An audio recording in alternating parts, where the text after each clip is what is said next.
नमस्कार दोस्तों, स्वागत है हमारे यूट्यूब चैनल जिसका नाम है टाइम्स एकेडमी जयपुर। और दोस्तों, जो हमारा ये जो पॉलिटिकल का जो पार्ट चल रहा था राजस्थान में, तो इस राजस्थान में पॉलिटिकल के पार्ट को हम अगर आगे बढ़ाएं तो आज हमारे पास जो है 1935 का भारत शासन अधिनियम है। ठीक है दोस्तों, तो इसी अधिनियम को हम कंटिन्यू करेंगे। और आज दोस्तों ये भारत शासन का अधिनियम कंप्लीट होने के बाद में लगभग कंप्लीट हो जाएगा। उसके बाद में 5-7 में आपको इम्पोर्टेंट नोट बताऊंगा और कुछ इम्पोर्टेंट बात और बताऊंगा। ठीक है दोस्तों, तो देखो आप सबसे पहले अगर हम भारत शासन अधिनियम की बात करें तो इस भारत शासन अधिनियम ये जो 1935 का भारत शासन अधिनियम है वो आया ही कैसे, वो देखते हैं।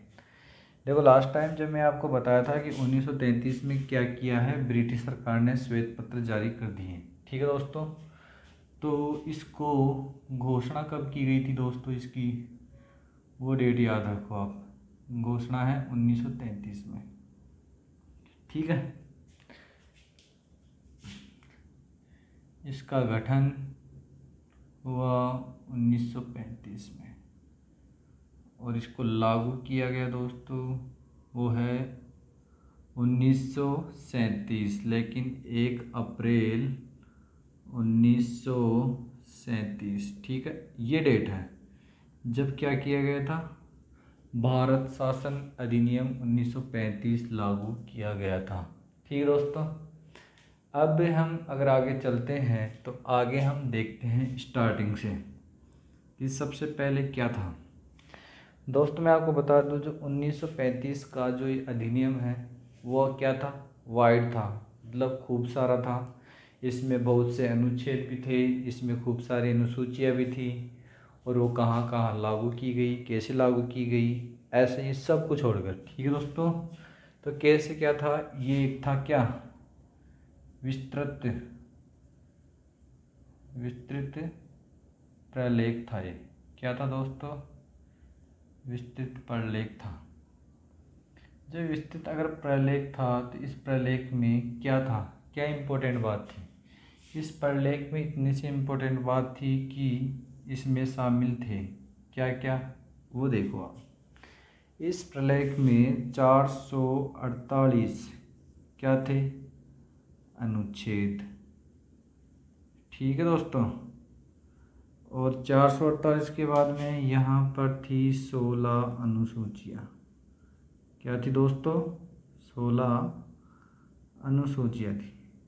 ठीक है, 448 हो गए हमारे पास अनुच्छेद और 16 हो गई हमारे पास अनुसूचियाँ। तो दोस्तों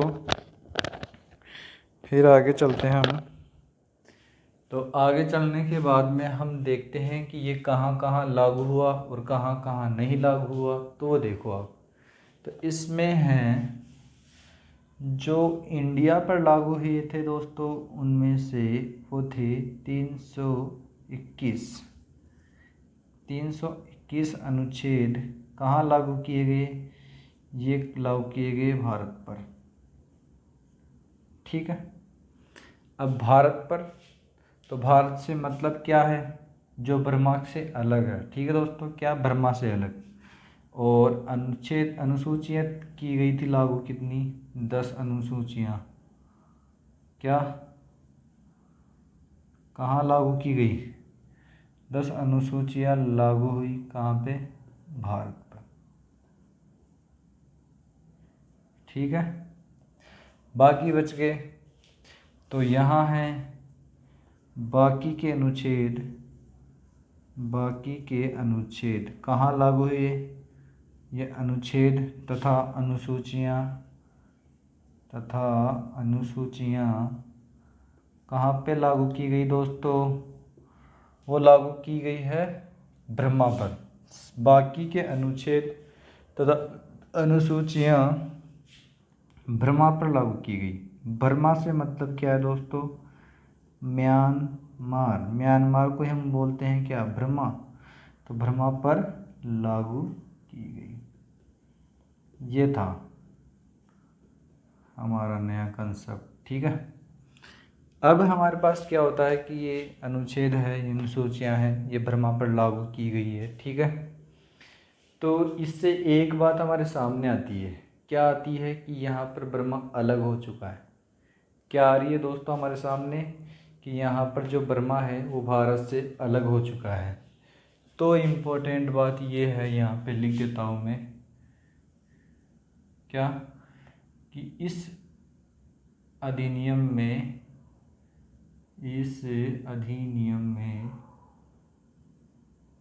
क्या ब्रह्मा को भारत से अलग किया गया। ब्रह्मा को भारत से अलग किया गया। ये क्वेश्चन भी कई बार आता है, किस अनुच्छेद में ब्रह्मा को भारत से अलग किया गया। तो दोस्तों इसका सही जवाब क्या है, 1935 का भारत शासन अधिनियम। ठीक है, यहाँ पर ये अलग होने के बाद में क्या किया इन्होंने, क्या नहीं किया, देखो अब है कि इस अधिनियम में भी क्या किया गया, उत्तरदायी शासन व्यवस्था की स्थापना करने के लिए प्रस्तावना बनाई गई। इस अधिनियम की भी क्या थी, इस अधिनियम की प्रस्तावना, देखो इस अधिनियम की परिभाषा, इस अधिनियम की क्या प्रस्तावना, सेम वो की वही क्या थी, उत्तरदायी शासन व्यवस्था का निर्माण, उत्तरदायी शासन व्यवस्था का निर्माण। अब दोस्तों उत्तरदायी शासन व्यवस्था जो है वो 1919 में तो हो नहीं पाई थी, क्योंकि मोंटेग्यू और चेम्सफोर्ड ने एक राजनीतिक खेल कर कांग्रेस को 10 वर्षों के लिए क्या कर लिया था, अपने अंडर में कर लिया था। इसी वजह से वो वहाँ पर सफल नहीं हो पाया। तो ब्रिटिश सरकार ने सोचा कि इस बार वापस करते हैं वादा, क्या उत्तरदायी शासन व्यवस्था को स्थापित करने का। ठीक है, फिर इसके बाद में क्या होता है कि संघात्मक शासन व्यवस्था लागू करने वाले हैं, कौन, ब्रिटिश सरकार। तो इस अधिनियम के तहत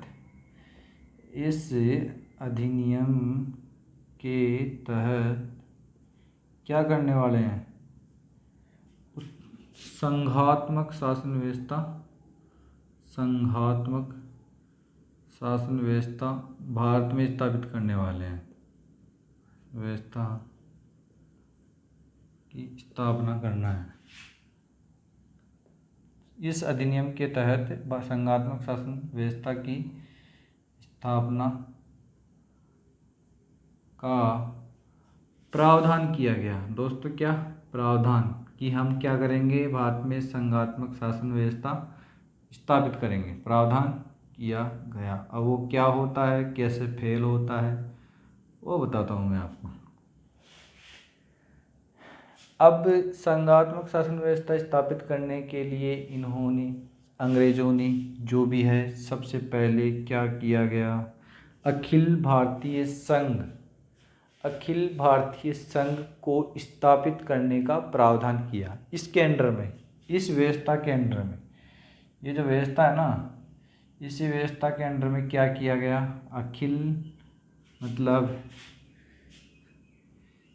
इस के तहत अखिल भारतीय संघ, ये क्वेश्चन भी आता है, अखिल भारतीय संघ, क्या अखिल भारतीय संघ की स्थापना का प्रावधान किया गया। ठीक है दोस्तों, ये हो गया काम कंप्लीट। ठीक है, यहाँ होता है अखिल भारतीय संघ की स्थापना का प्रावधान। अब है अखिल भारतीय संघ अगर ये बनाना चाहते हैं तो किस किस को शामिल करे, कैसे कैसे शामिल करे, तो उसके लिए आप फटाफट सुन लो। इन्होंने स्टार्टिंग में अखिल भारतीय संघ के प्रावधान के लिए संघ की स्थापना के लिए 11 तो प्रांतों को शामिल करने का प्रावधान था। ठीक है, 11 प्रांत आने चाहिए, और छः छः क्या केंद्र शासित, छः केंद्र शासित प्रदेश, ठीक है, केंद्र शासित, और देशी रियासतें, ठीक है। ये अखिल भारतीय संघ में क्या होनी चाहिए, मतलब अब ऐसे प्रावधान किया कि 11 तो प्रांत होंगे, 6 केंद्र शासित प्रदेश और देशी रियासतों को मिलाकर अखिल भारतीय संघ की स्थापना कर देंगे। अब हुआ ऐसे कि जो टाइम आया तो इस देशी रियासतों ने क्या है, इनकार कर दिया। क्या कर दिया दोस्तों, इनकार कर दिया। तो ये अखिल भारतीय संघ जो है क्या हुआ, असफल हुआ। कौन असफल हुआ, अखिल भारतीय संघ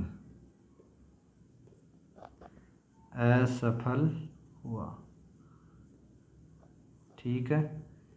ये भी इम्पोर्टेंट क्वेश्चन आता है कि किन के इनकार करने पर, या मतलब कौन है जो मिली नहीं, उसकी वजह से क्या हुआ, अखिल भारतीय संघ असफल हुआ। तो वो कौन है, देशी रियासतें। देशी रियासतें क्या मिली नहीं, और ये नहीं मिलने के कारण क्या हुआ, अखिल भारतीय संघ असफल हो गया, ठीक है दोस्तों।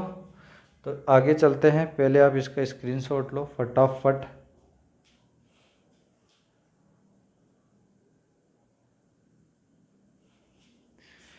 ठीक है दोस्तों, आपने स्क्रीनशॉट ले लिया होगा, ठीक है। अब आगे देखते हैं आगे क्या होता है। आगे इसी भारत शासन अधिनियम में आगे क्या हुआ, कुछ ऐसा हुआ, देखो अब क्या हुआ कि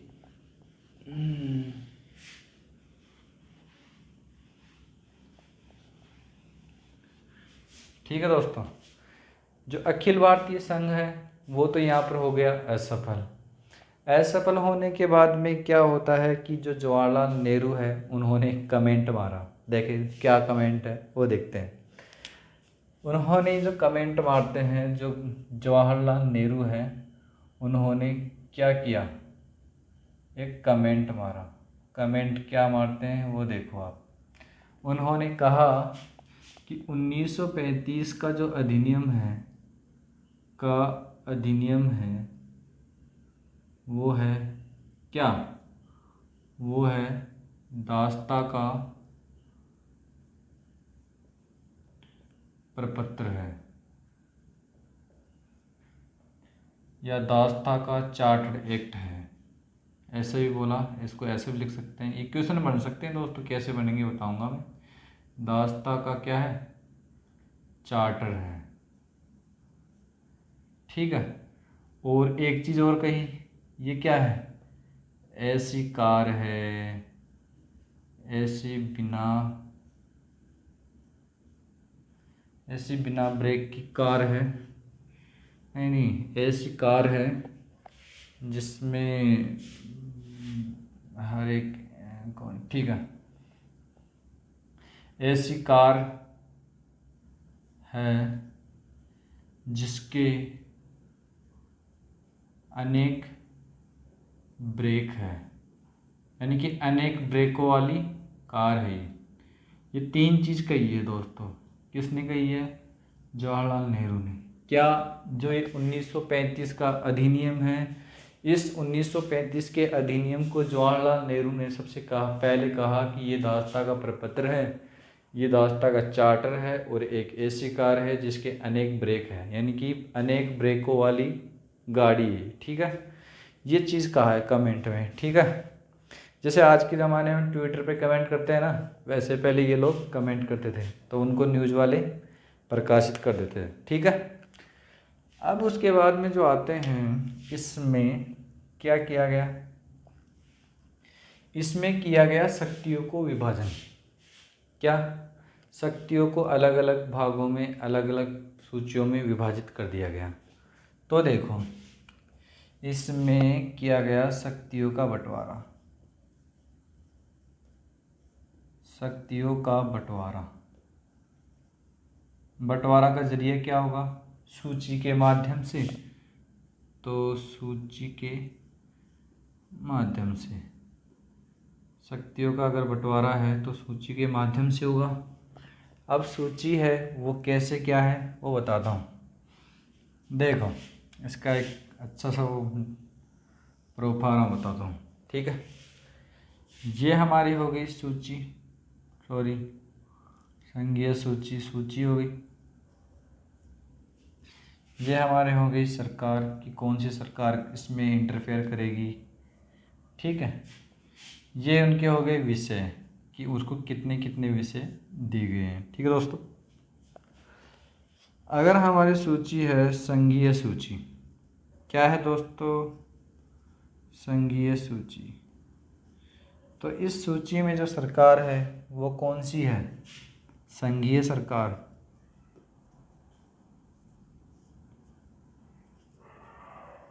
ठीक है। इस संघीय सरकार के पास में जो विषय थे वो कितने थे बताओ। देखिए आप, उन विषयों की संख्या थी दोस्तों कितनी, 59, ठीक है दोस्तों।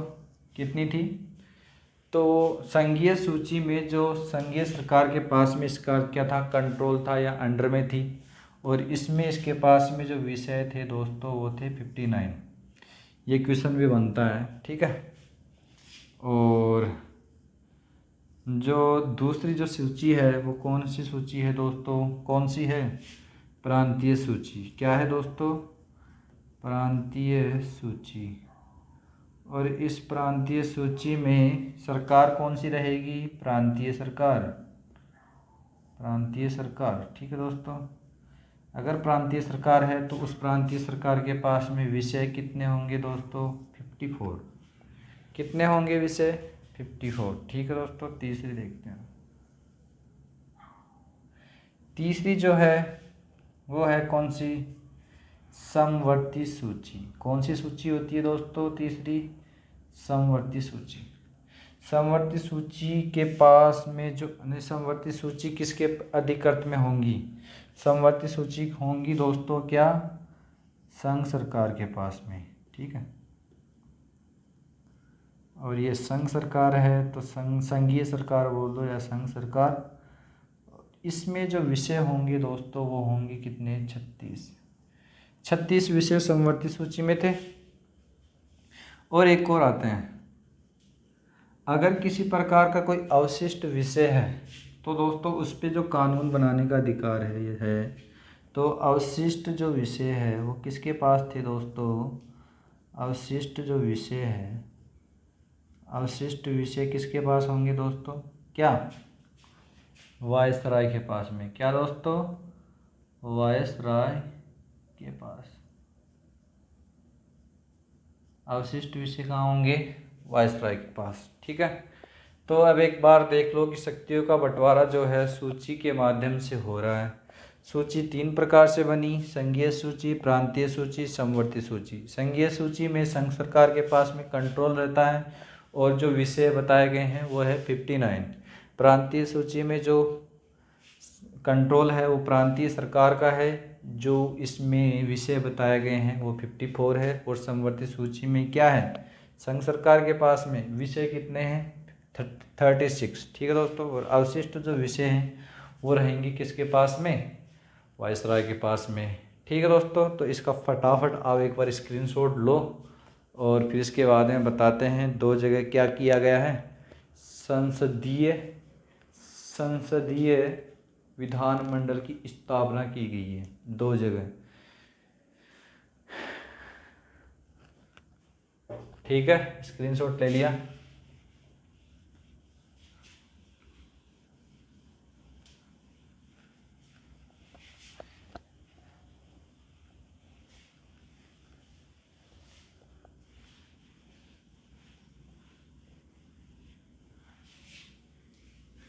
अब दोस्तों इसके बाद में जो है वो बता दूँ आप में कि अब जो है वो संसदीय विधानमंडल की स्थापना दोनों जगह हो रही है। कहाँ पे, पहले तो थी प्रांतों में लेकिन अब केंद्र में भी है, ठीक है दोस्तों। तो केंद्र में जो संसदीय विधानमंडल है उसमें ऐसा क्या है, केंद्र का मैं इस तरह बता रहा हूँ और अपने प्रांतों का इस तरह बताऊँगा, ठीक है दोस्तों। तो देखो आप, यहाँ से इम्पोर्टेंट बात ये भी अच्छी होती है, क्या है कि केंद्र में संसदीय विधान मंडल, ठीक है, ये शब्द आ गया। और कहाँ भी है ये शामिल, यह प्रांतों में भी है। तो प्रांतों में क्या, विधान मंडल कौन सा है, संसदीय, ठीक है दोस्तों, प्रांतों में भी है संसदीय विधानमंडल, ठीक है, ओके। यहाँ से उठाते हैं अब, ये केंद्र की आ गई दोस्तों।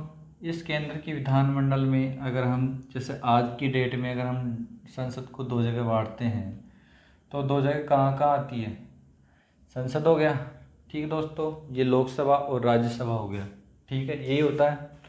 तो उस ज़माने में भी क्या थी, लोकसभा और राज्यसभा, लेकिन इनके नाम क्या थे, अलग अलग।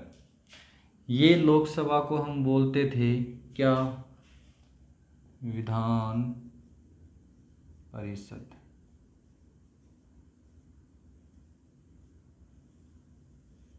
ठीक है, और इसको हम बोलते थे राज्य परिषद,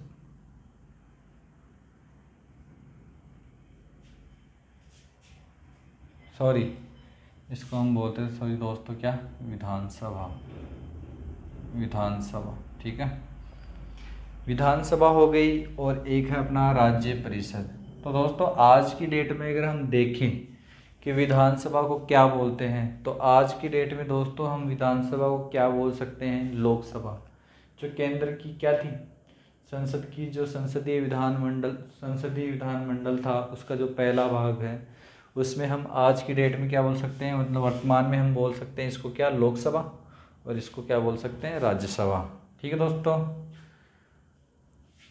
अब इसमें जो सदस्य हैं वो बता दूं मैं आपको, कि सदस्य जो है वो कितने हैं, वो है 375। क्या है दोस्तों, 375 इसके सदस्य थे। और राज्य परिषद के जो सदस्य थे दोस्तों, वो कितने थे, इस राज्य परिषद के जो सदस्य थे दोस्तों कितने होंगे, 260।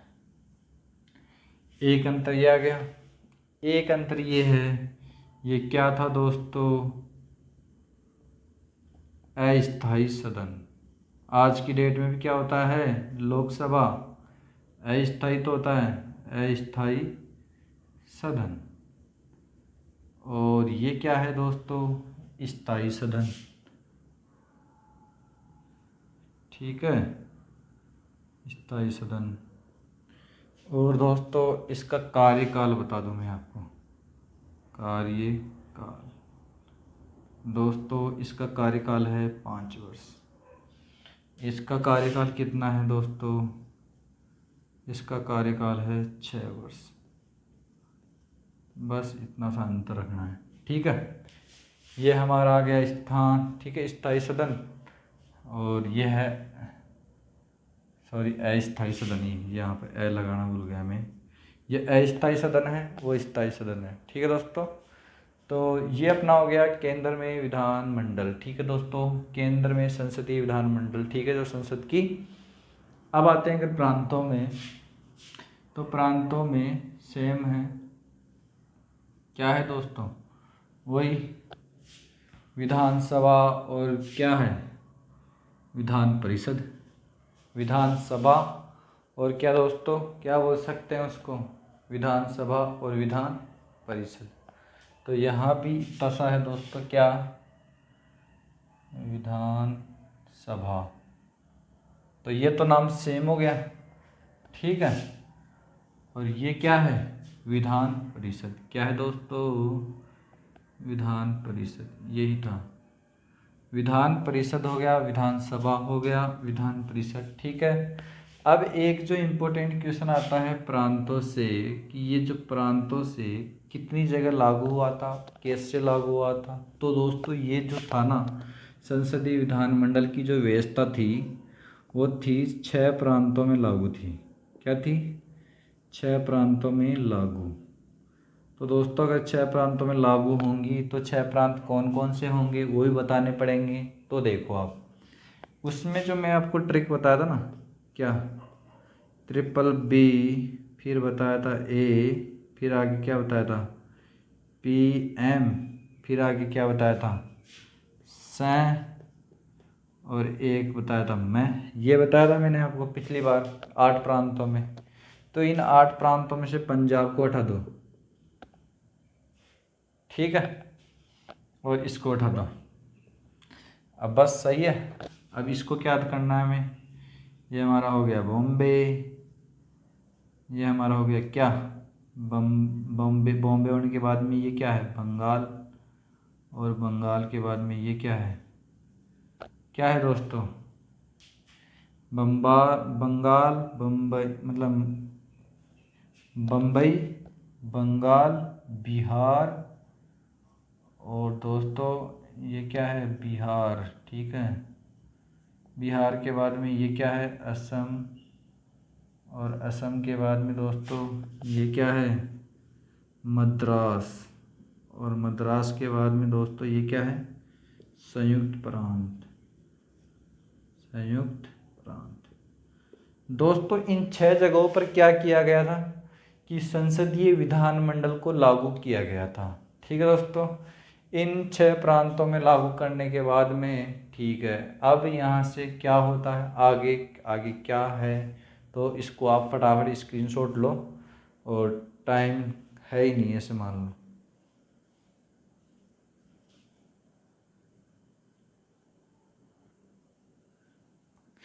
ठीक है दोस्तों, स्क्रीनशॉट आपने ले लिया। अब आगे देखो आप क्या होता है। आगे मैंने 1919 के एक्ट में भी एक बात कही थी, क्या, कि द्वैत शासन लागू कर दिया, किस पे, प्रांतों पे। लेकिन अब क्या करेंगे, उन्हीं प्रांतों पे जो द्वैत शासन लग रहा था, उस, मतलब द्वैत शासन कैसे लगता है ये तो पता ही होगा आपको, क्या, सूची के जो विषय है ना उनको हस्तांतरित और आरक्षित 2 अलग अलग विषयों में बांट देते हैं, तो क्या हो जाता है, वहाँ द्वैत शासन की स्थापना होती है। तो वैसे ही इस बार यहाँ क्या होगा, यहाँ होगा सबसे पहला पॉइंट कि द्वैत शासन व्यवस्था को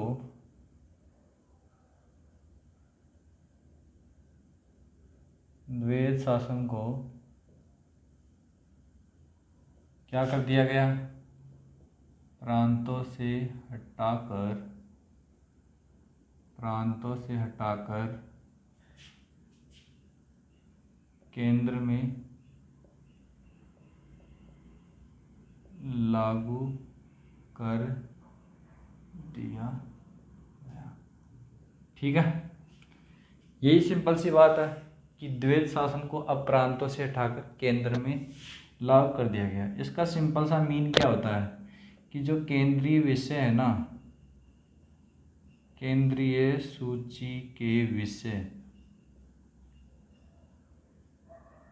क्या कर दिए गए,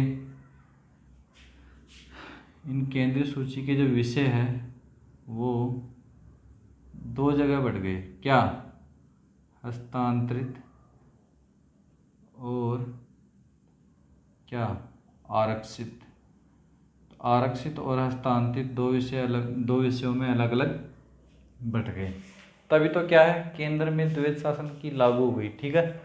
यही सिंपल सा मतलब होता है कि अगर केंद्र में द्वैत शासन लागू हो गया तो क्या हुआ, केंद्रीय सूची के जो विषय थे उन विषयों को आरक्षित और हस्तांतरित 2 अलग अलग भागों में बांट दिया।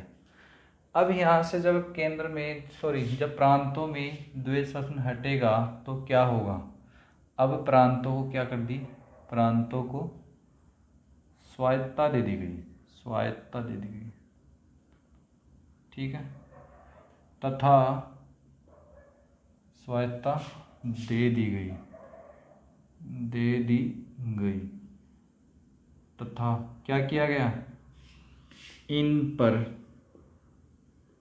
उत्तरदायी शासन व्यवस्था स्थापित कर दी गई, शासन व्यवस्था स्थापित कर दी गई। कर दी। ठीक है दोस्तों, यहाँ से सबसे पहले तो हम मतलब इस एक्ट में सबसे पहले प्रांतों को दे दी गई स्वायत्तता, फिर उसके बाद में इन पर उत्तरदायी शासन व्यवस्था लगा दी गई। और ये उत्तरदायी शासन व्यवस्था जो है ये भी ज़्यादा दिन नहीं टिकी। क्या नहीं टिकी? उत्तरदायी शासन व्यवस्था। तो इसको क्या कर दिया गया?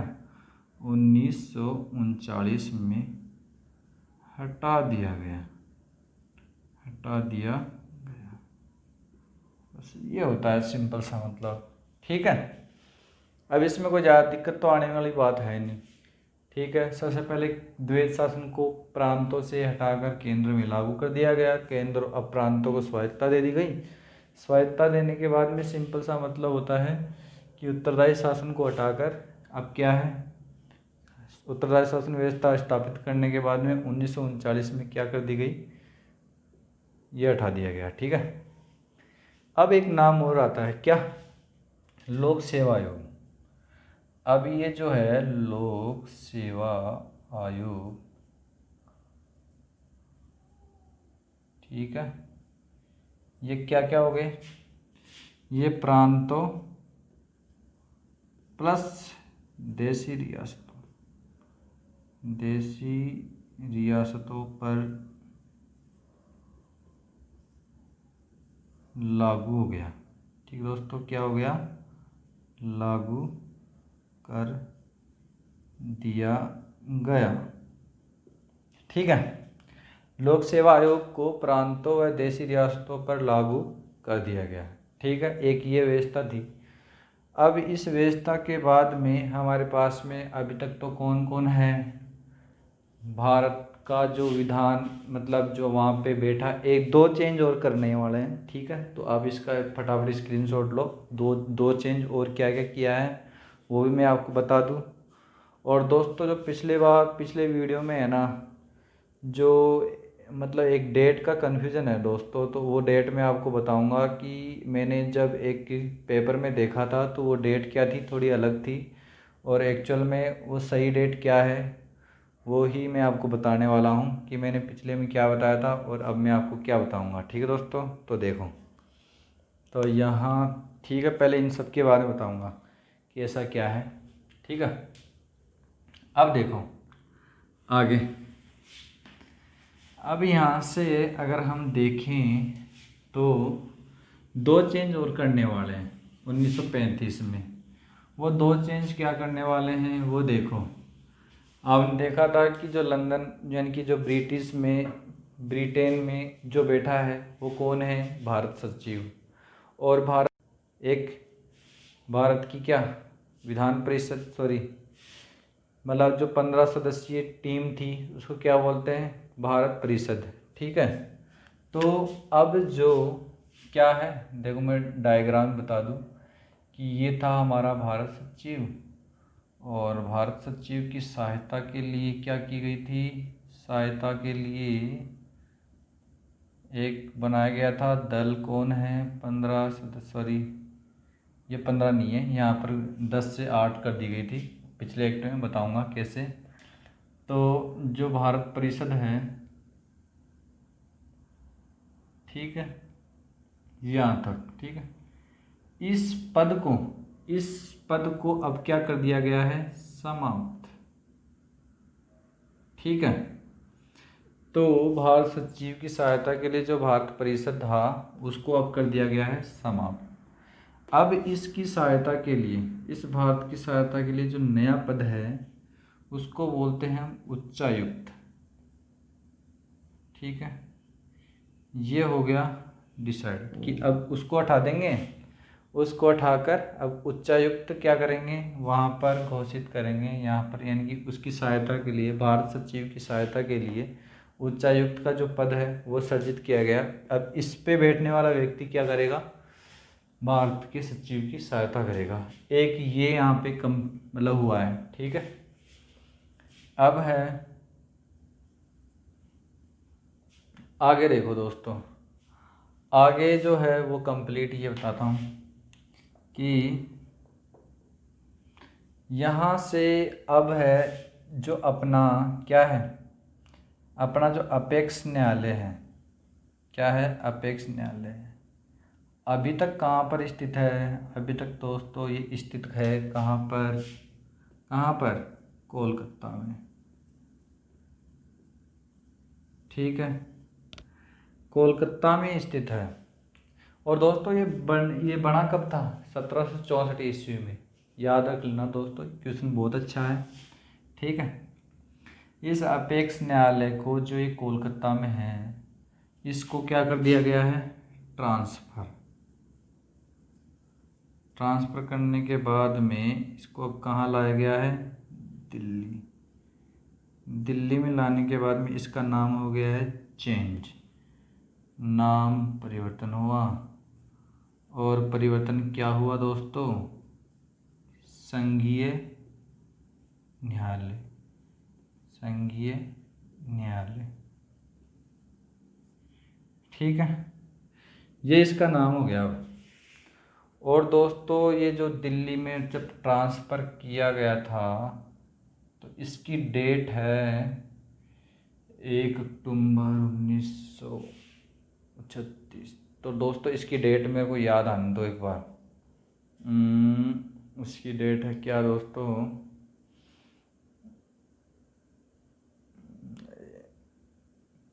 एक, हाँ इसकी डेट है दोस्तों, याद आ गई, 1 अक्टूबर 1937, ये इसकी डेट है। ठीक है दोस्तों, इस डेट पर क्या किया गया था? ये परिवर्तन किया गया था। तो अब इसका एक बार डायग्राम फटाफट इसको देखो आप, और जो लिखना चाहते हो तो फटाफट इसको लिख लो आप कि क्या क्या है क्या क्या नहीं है। तो देखो आप फटाफट इसमें क्या है क्या नहीं है वो देखो। इसमें इस न्यायालय में एक छोटी सी बात और है, वो है क्या दोस्तों?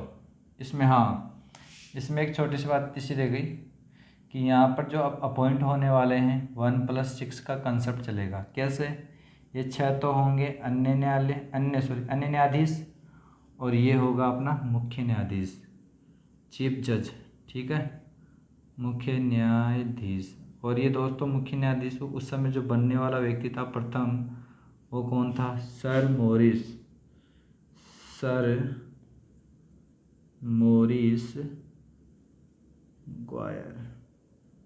ठीक है, इसको फटाफट नोट कर लो आप, इससे फटाफट आप साथ के साथ में नोट करते रहा करो। ठीक है दोस्तों, तो यहाँ तो दोस्तों ये भारत का 1935 का जो भारत शासन अधिनियम है यहीं पर समाप्त होता है।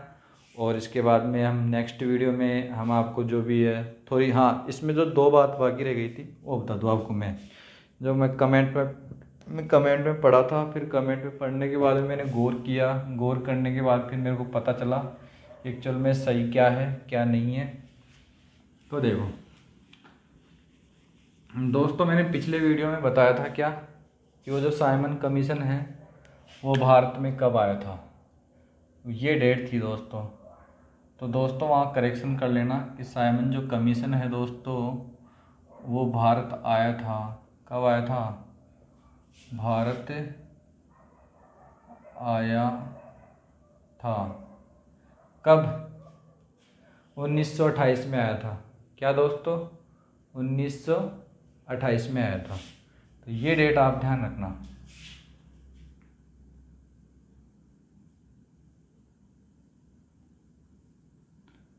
उन्नीस सौ 28, मैंने यहाँ पे शायद 27 लिखाई थी, तो वो देख लेना। एक जो है उसी में ही कौन से 1919 के एक्ट में एक चीज़ में कम बताया था, तो वो बता दूँ। उसमें क्या किया गया था, एक जो भारत परिषद है उसमें सदस्यों की संख्या को क्या कर दिया गया था? चेंज। सदस्य क्या थे? मिनिमम 8 होंगे और मैक्सिमम 16 होंगे। ये था, यही कंसेप्ट था। फटाफट इसको क्या करो आप, ड्रॉ करो कि क्या है क्या नहीं है। यहाँ मार्च नहीं, आप फरवरी आएगा दोस्तों। ठीक है, मिनिमम 8 और मैक्सिमम 16। मैक्सिमम 16 नहीं 12 आएगा, ठीक है दोस्तों। इसमें गैप 4 का ही था, हाँ ठीक। हाँ ये है कंप्लीट काम, ठीक है। तो ये 2 चीज़ है, इसका कमेंट आया था, तो इसमें है वो है 3 फरवरी 1928, ठीक है दोस्तों। इसको करेक्ट कर लेना, मैंने क्या कर रखा है 3 मार्च 1927, ठीक है। और ये 1919 के जो भारत परिषद, उसमें 1919 के जो एक्ट में जो भारत परिषद में जो सदस्य संख्या थी उसको मिनिमम 8 और मैक्सिमम 12 रख दी गई थी। तो दोस्तों यहीं पर ही हमारा वीडियो समाप्त होता है और मिलते हैं नेक्स्ट क्लास में। तो चैनल को लाइक और सब्सक्राइब करना मत भूलना, ठीक है दोस्तों। क्या चैनल को लाइक करो और सब्सक्राइब करो। और दोस्तों अगर कोई भी जिस मान लो कोई भी क्योरी हो या ऐसे अगर कभी कभार कोई डेट की जिस मान लो अगर गलत भी हो जाता है, ठीक है, तो आप कमेंट में मेरे को सजेस्ट करें, बताएं, ठीक है। तो कोशिश तो मैं यही करूँगा कि सब कुछ ठीक करूँ। और दोस्तों पढ़ावा कैसा लगा ये आप हमें कमेंट करके बताएं, ठीक है दोस्तों। Okay bye.